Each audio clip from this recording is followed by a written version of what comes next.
Now 2021, a year to remember. We begin a series of CBS 4 News special reports that look back on the year that was. And if you had to single out a local story in 2021 that dominated headlines and reverberated around the world, it would have to be the tragic collapse of the Champlain Towers South in Surfside in June. Here's CBS 4's Jim DeFede. No single event defined 2021 in South Florida more than the tragedy in Surfside. And even now, 6 months later, the community is still struggling to come to grips with it.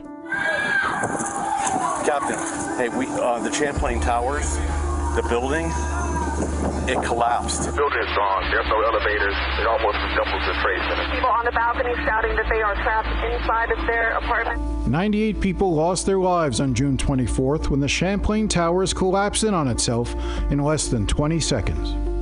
Are there people still trapped? Are there people still trapped? We don't know. On that first morning, Rachel Spiegel held out hope her mother Judy may have survived.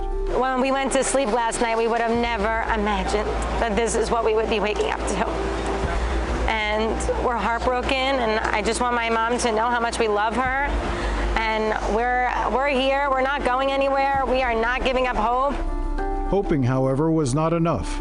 It would take a little more than a month before Judy Spiegel's remains and the bodies of the other 98 victims were recovered amid the rubble. The Surfside disaster set off a wave of concerns about the safety of other buildings across South Florida, with city officials from Miami Beach to North Miami Beach rushing inspections and shutting down some buildings and surprising residents. What they're saying is safety first, since they know about it today or this afternoon, so they have to shut down everything. In the months since the Surfside collapse, the focus has turned to determining the cause. Teams of investigators are analyzing concrete and rebar samples. It may take months, possibly years, before a definitive answer is known, although it seems likely that no single reason may have led to the collapse, but rather a series of events over decades, including saltwater intrusion, poor designing, inferior materials, and a massive construction project next door that may have rattled the foundation. Surfside did offer moments of hope. People from across South Florida donated millions of dollars to help those in need after they lost everything in the collapse. Sometimes, though, it is the smallest donations that speak the loudest, as we saw with sisters Gia and Bianca Arambola, who set up a lemonade stand for first responders. It's like a win-win. You get nice lemonade, and at the same time, you're helping the building. What do you think of all the police and firemen that are working? They're real heroes.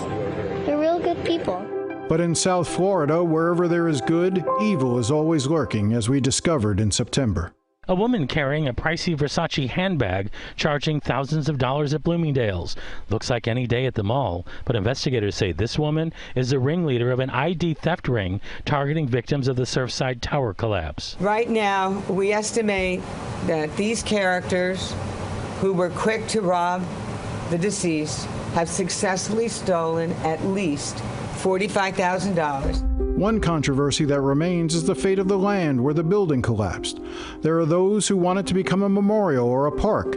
They believe a new building should not be built on what is essentially a gravesite. This spot is sacred. It is unacceptable that the last place my son was alive to be anything but a memorial. But others argue the only way to offer the financial compensation the victims of Surfside deserve is by selling the land to a developer for upwards of $120 million. This property is going to be sold. It is not going to be the site of a memorial. Surfside is now part of South Florida's history, a single word that evokes harrowing memories, just like Parkland and Andrew. Earlier this year, I spoke to Miami-Dade Police Director Freddie Ramirez about what will always be so haunting about Surfside. It's ghostly. The beautiful sky, the beautiful beach, beautiful buildings, and one of the worst things that's ever happened in Miami-Dade County happened right there. Jim DeFede, CBS 4 News.